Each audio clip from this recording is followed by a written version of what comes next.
Hello, my name is Cory Taylor, and today I'll be teaching a class on hand and power tool safety. So that's a pretty broad category when you're talking about hand and power tools. I mean, it ranges from everything basic box knife, hammers, power tool, grinders, saws, jackhammers. I mean, it can be anything. So to narrow it down, I just brought three with me. I brought a box knife, a sawzall, and a grinder, handheld. And I'm going to be hitting some key points on those for y'all today. The first one I'm going to do is the grinder. So to start it off, before you use any hand tool, electric or just power or non-power tools, you should inspect them. So you should make sure the grinder is in good working condition. The power cable should be free from damages. A flexible cord should be on it to make sure, if you bend it, it's not going to break your wires or anything. The motor capacity should be marked in RPMs. So it's right there, it's 12,000 RPMs. The dead man switch should be in working condition, especially on a grinder. You don't want this thing going crazy on you. And the handle should be provided and on the machine. These always get taken off, and I'm not sure why. The wheel guard should be properly installed with machine so that the gap between the guard and wheel is not more than 3 millimeters. As you can see, I've got it on here, but I don't have a wheel on. That's just so I could show everybody, all the safety features on here, and that's the wheel lock.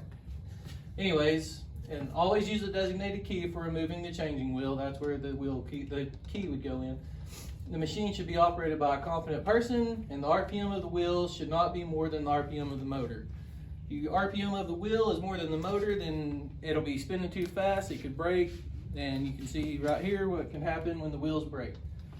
So this guy was using a grinder, obviously didn't have his face shield on, and that wheel broke on him, which happens a lot when you're using these cutting wheels. Mostly from improper use, because people get on them and they start putting weight on them and pressure on them, and the wheel will break. So if this guy would have had a face shield on, he probably would have got a lot less damage out of this thing, I would hope.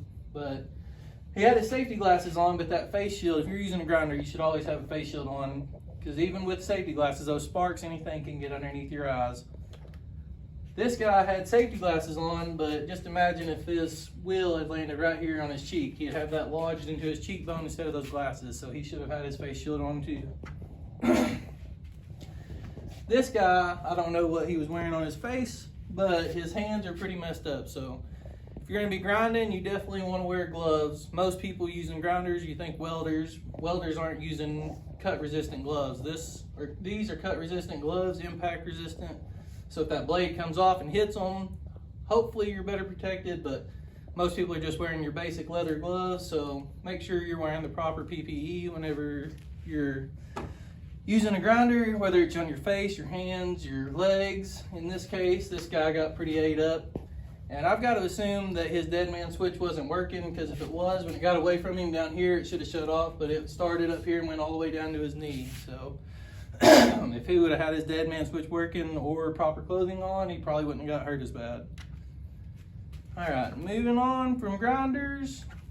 Next thing we're going to do is a saw.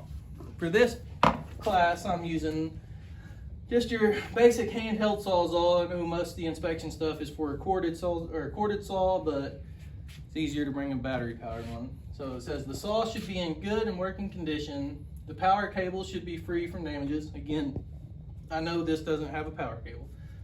Motor capacity should be marked in RPMs, and it's marked over here on the warning label. Make sure all guards are installed in proper condition. Only guard really you have on here is this thing right here. It's not really going to protect you, but this blade comes way out here, so you just got to keep your hands away. And make sure the proper saw blade is used for whatever it is that you're cutting. So if you're cutting wood, make sure you got a wood blade. If you're cutting metal, make sure it's a metal blade, plastic, and so on.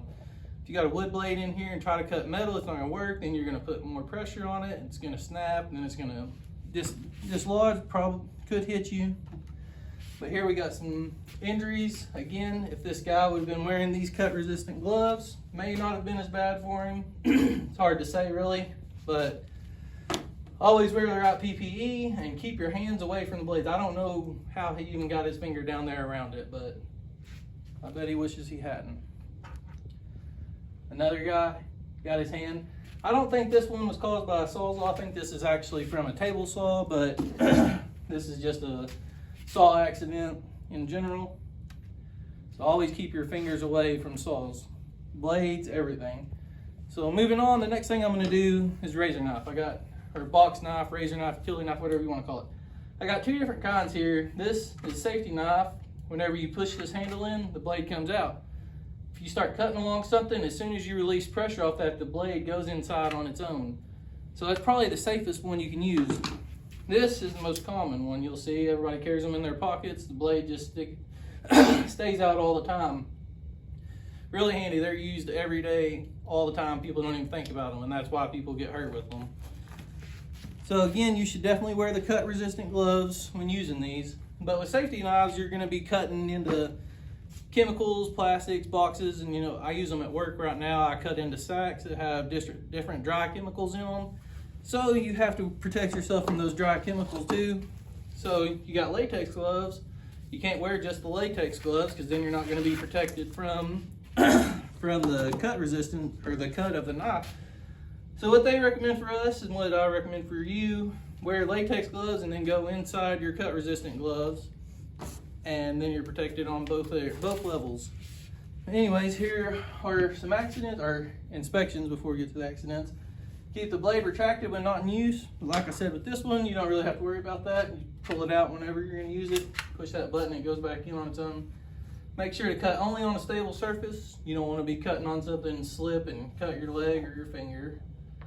Check the condition of the blade for each use. That one's real important. Just like with the saw, if you start cutting on something or slicing and your blade is dull, then it's going to cause you to put more pressure on it. It'll break, causing you could stab yourself or whatever. And only use a razor knife for its intended purpose. You don't want to be cutting your lunch meat with a razor knife. All right. So here's an accident. That's pretty graphic. I don't know how he could have done that. He had to be putting a ton of pressure on that knife to cut through the fingernail and the bone and everything there. This is more commonly what's going to happen, just small nicks and stuff to your hands. But if he was wearing the cut resistant gloves, I would almost guarantee that wouldn't have happened. Another one, this one's again is pretty common. He probably just was slicing a box or something and slipped, or table moved, or whatever he was working on moved and got him. But if he'd had on his PPE, then it wouldn't have happened, or if he'd have made sure he's on the right working surface. So just some things to watch out for. And with that, that's the end of my class. Thank you.